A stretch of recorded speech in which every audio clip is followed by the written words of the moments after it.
Horror is a very popular genre for visual novels, and that's both good and bad. I've read quite a lot of horror visual novels, and I wanted to share to you 4 particular titles in the horror genre. The very first horror visual novel I've ever read, what I consider to be the absolute worst one I've read, my personal favorite, and what I consider one of the best horror visual novels out there. Hi, my name is August, and let me start off by telling you why Sakamori Dreamers is the worst horror visual novel I've ever read. Now, this title may appear like a supernatural investigative mystery, one with a nice touch of cute romance in it, but I would describe it more like a tacky shock value only horror, one that would kill off its best character in the prologue. Sakamori Dreamers is about a young boy named Shinji that gained the ability to see strange monsters after being scarred by a life-changing event. As it turns out, these creatures are linked to dangerous tragedies, and after Shinji discovers a rapid increase in monster appearances, he decides to take action, joining an investigative team to eradicate these monsters. Now, it starts off fine enough. Our main character Shinji is haunted by these monsters. Death lingers on him in many ways, and the story creates this somber, melancholy feeling from Shinji, reflected in both the atmosphere and his point of view. My biggest problem with it, though, is that after a certain point, the story just becomes really tonally awkward all the time. Shinji joins this monster eradication team, but their investigation efforts betrays that somber, melancholy tone I mentioned before, turning into this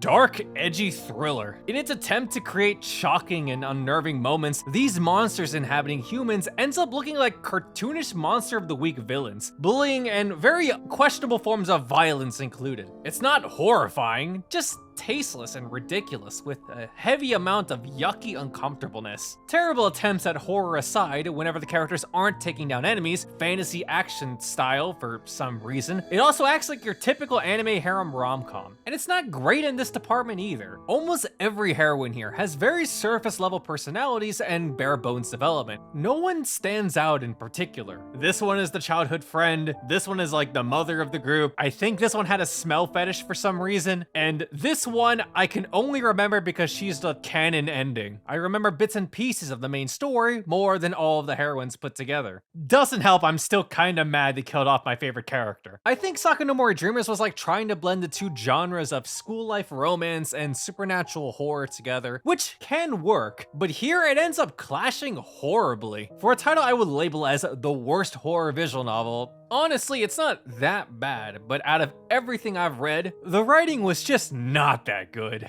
Especially compared to the next title, which is both my first horror visual novel as well as one of the very first visual novels I've ever read, Saya no Uta. I didn't come across this title because of its infamy as a terribly messed up piece of work, but because it was written by one of my favorite authors in anime, Gen Urobuchi. You may know him for his works on Psycho Pass, Fate Zero, and Madoka Magica. He's got quite the reputation for being a brutal author, even being nicknamed as the Uro Butcher, but I've always looked past that due to his ability to create really interesting and thought-provoking worlds and characters. And in Saya no Uta, he wrote a traumatizing and yet fantastic psychological horror about one man's descent into madness, while also being a tragic love story as well. The story is about a guy named Fuminori whose life changed for the worse after being revived through an experimental brain surgery after getting hit by a car. Unfortunately, because of that operation, he now sees the world as this nightmarish landscape infested with hideous creatures. The only thing keeping him sane in this world is a beautiful young girl named Saya. At least that's what he thinks she is. This is the world seen through Fuminori's eyes, but when we follow the perspective of the people around him, everything looks normal, showing us the horrifying truth about the individual, or rather, the incomprehensible monstrosity that is Saya and how messed up Fuminori actually is, as he passionately makes love to her. For how messed up and deranged Saya no Uta can get, I actually found it pretty tame my first time reading it. Although my experience reading the infamous Euphoria first might have had an effect though. Really, despite the horror that is Fuminori getting it on with Saya, the story constantly keeps you hooked. It wants you to keep diving deeper into the mystery, just to see what exactly is Saya, who was taking care of her, and how far Fuminori is willing to go for her. Gen Urobuchi likes to spoon-feed details to keep your interest, and it's concisely written too. It's only 6 hours long and it gets the point across without being too lengthy. It's strange reading it too, because despite the horrific, irredeemable acts Saya and Fuminori do, I was actually on their side by the visual novel's endings. I spent so much time with them in Fuminori's perspective that I was like, yeah, you guys make a cute couple, only to remind myself that they eat people. So yeah, perspective matters. And that's horrifying in its own right,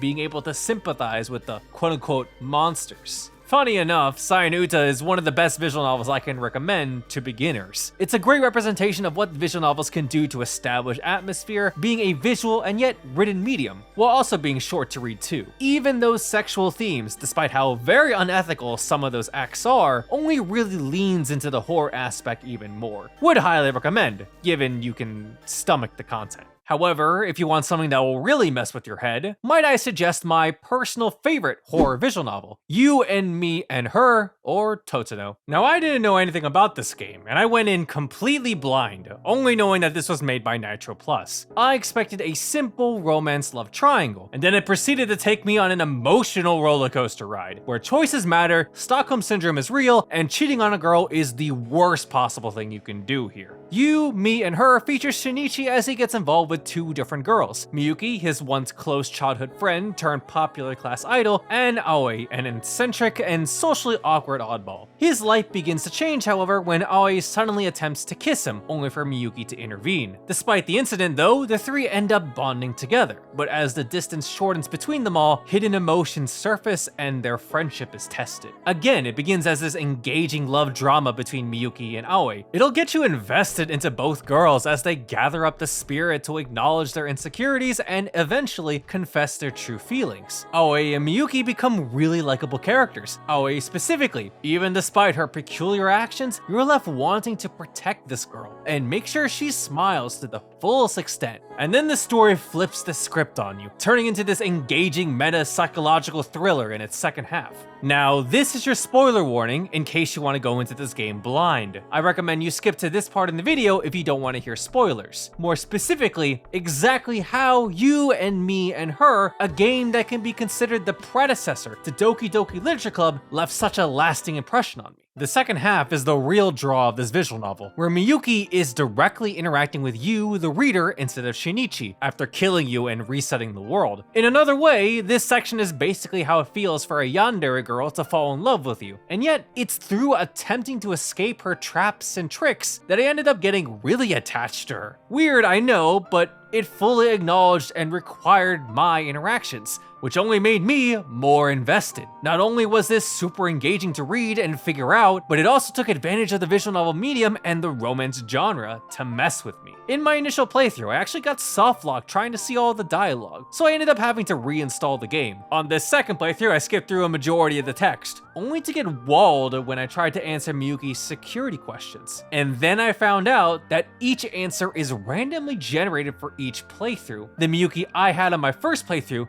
was entirely different from my second. Every playthrough of You and Me and Her is entirely unique. It's a pretty creative and intricately personal sequence that further serves the story. And when I did eventually break into the phone, Miyuki called me out for abusing the save and load feature. A pretty amazing and one-of-a-kind experience. In addition to the rest of the stuff that happens in here. This is a game where it turns deeply personal, and every choice you make matters. It's a romance horror that challenges the genre itself in a very meaningful way, and I would highly encourage you to go read it. And now it's time to talk about what I consider to be one of the best horror visual novels out there, Higurashi no Naku Koro ni. It's amusing how I'm thinking about all of this in retrospect. Sayonara was one of my very first horror visual novels, and Higurashi was my very first horror anime. Despite the quality of the Studio Dean anime at times, there's no doubt that its iconic scenes freaked me out when I was young, where to this day, I'm still scarred by the fingernail scene. To those unaware, Higurashi focuses around a group of friends living in the small rural village of Hinamizawa. The village appears peaceful, but shortly before the town's annual festival, our main character Keiichi Maibara is informed of a series of murders and disappearances that happen on the evening of the festival. And as it turns out, these murders have happened continuously for the past 4 years, with the locals calling it the Oyashiro Curse. Both from the anime and the visual novel, Higurashi is a slow starter. It has you watch Keiichi and his friends play fun games together, only to then slowly instill the sense of anxiety once the information regarding the murders settles in, and the production does a fantastic job in assisting this. In fact, Higurashi's minimal design is actually a great example where you don't need beautiful graphics or elaborate visual effects to convey a haunting atmosphere. Everything from the backgrounds to the sound effects to the music score adds to that that unsettling mood, regardless if you prefer the console visuals or stick with the original designs. It's all meant to increase the focused character's heightened perspective the more things start to go wrong for them. There's Keiichi's paranoia and social isolation in episode 1, Shion's violent aggressiveness in episode 5, and Rena's hateful distrustfulness in episode 6. And then, of course, the eventual bloodfest that happens. Those brutal scenes are the most climactic part of each episode, and people are going to look forward to that. I totally understand that. However, it overshadows the biggest element. All of this was the consequence of miscommunication and a lack of trust, creating this pitiful tragedy in the end. A very human and believable ordeal. Sure, supernatural terrors, eldritch abomination, and crazed individuals are appealing in horror, but what I find the most enjoyable is the horror that comes from people themselves, the psychological aspect. Seeing these characters slowly lose their sanity is what kept me reading page after page. I may know who the culprit is from watching the anime, but reading Higurashi felt so fresh. Kinda weird for me to be saying that, getting active enjoyment from watching these kids go insane, but given Higurashi Kai exists to give these lovable characters their full resolutions and victories to come together and reconcile, makes me respect the question arcs and leave satisfied by the answer arcs. This is exactly why I consider Higurashi Kai specifically to be one of my favorite visual novels of all time. I would like to thank everyone on Patreon for supporting me in covering visual novels. You guys are fantastic, and if you would like to be a part of that effort, please consider subscribing. Now, if you're interested in more horror visual novels, you might want to check out this video over here, or consider checking this video out for a more general recommendation.